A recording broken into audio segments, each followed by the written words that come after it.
नमस्कार बंधुरा राधे राधे। आज के आमी बानाबो ब्रेडर कालाकांद। प्रथमे आमी ब्रेडगुलो देखो एइभाবে केटे निয়েছি साइड दिए और एखाने 12 पिस ब्रेड आछे। बंधुरा एर मध्य आछे सुजी चीनी और मावा मिक्स करे रेखेছি आमी आगे। एखाने आछे शुकनो नारकेलेर गुঁড়ো और नेब आमी एखाने 3 चामच कास्टार्ड पाउडार आछे, এটা ভ্যানিলা ফ্লেভারের আছে। আমি এখানে ফুল ক্রিম দুধ নিয়েছি 1 কেজি। এটা এখন আমি জাল দিয়ে নেব।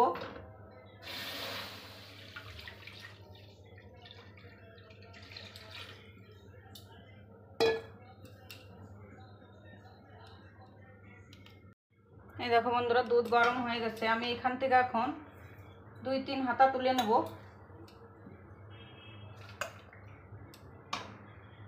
এখন আমি এই দুধের গরম দুধের মধ্যে একটু কেশর দিয়ে দেব আর একটু চিনি দিয়ে দেব। এটা এখন আমি সাইড করে রেখে দেব।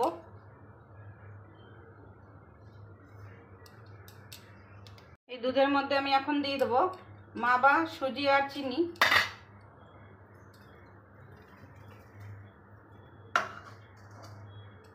এটা ভালো করে মিক্স করে নিতে হবে দুধের সঙ্গে।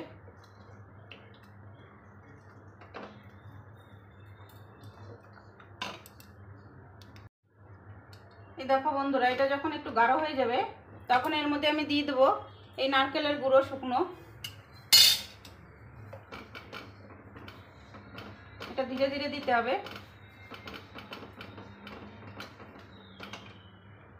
বন্ধুরা যখন এটা গাঢ় হয়ে যাবে তারপরে আমি এখানে যে 3-4 চামচ কাস্টার্ড পাউডারটা রেখেছিলাম এর মধ্যে একটু জল দিয়ে এটা মিক্স করে নেব। এটাকে ভালো করে মিক্স করে নিতে হবে। এখন আমি এটা এর মধ্যে দিয়ে দেব।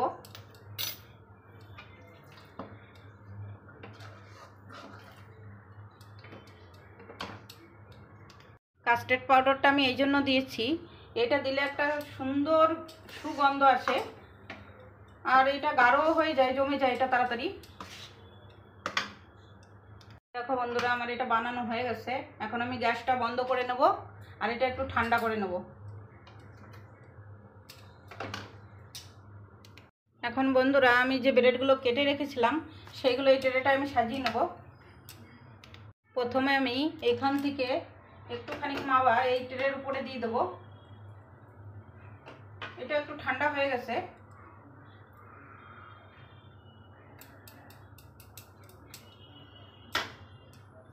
তারপরে আমি এই ব্রেডগুলো এই ট্রেটার উপরে সাজিয়ে নেব ভালো করে।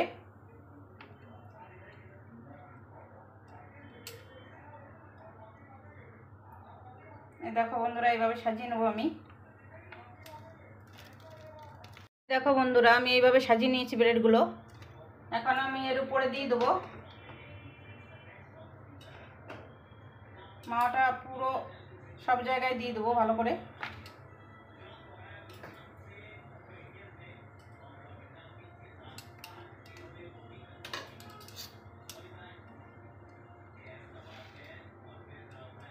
সমানভাবে দিয়ে দিতে হবে।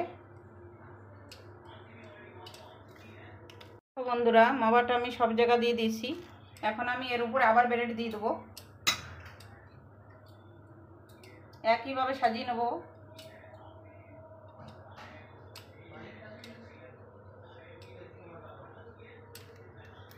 দেখো আমার এখানে না 12 পিসের থেকেও বেশি ব্রেড লেগেছে।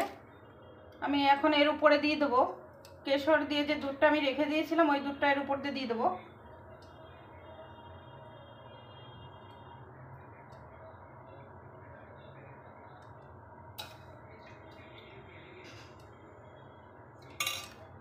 ব্রেডের উপরে আমি আবার মাওয়াটা দিয়ে দেবো।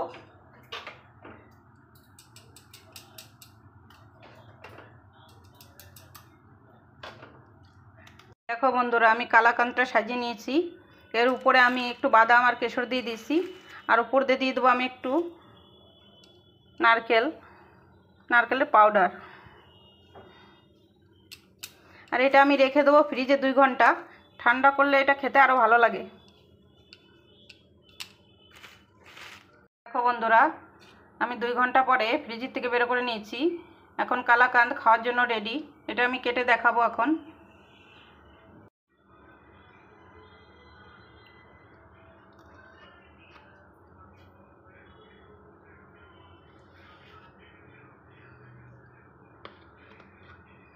এটা আমি কেটে নিয়েছি।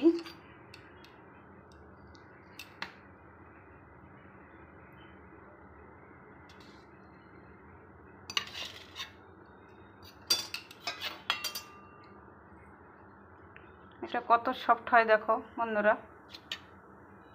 এটা কিন্তু পুরো কালাকাঁদের মতনই খেতে লাগে। এই দেখো বন্ধুরা।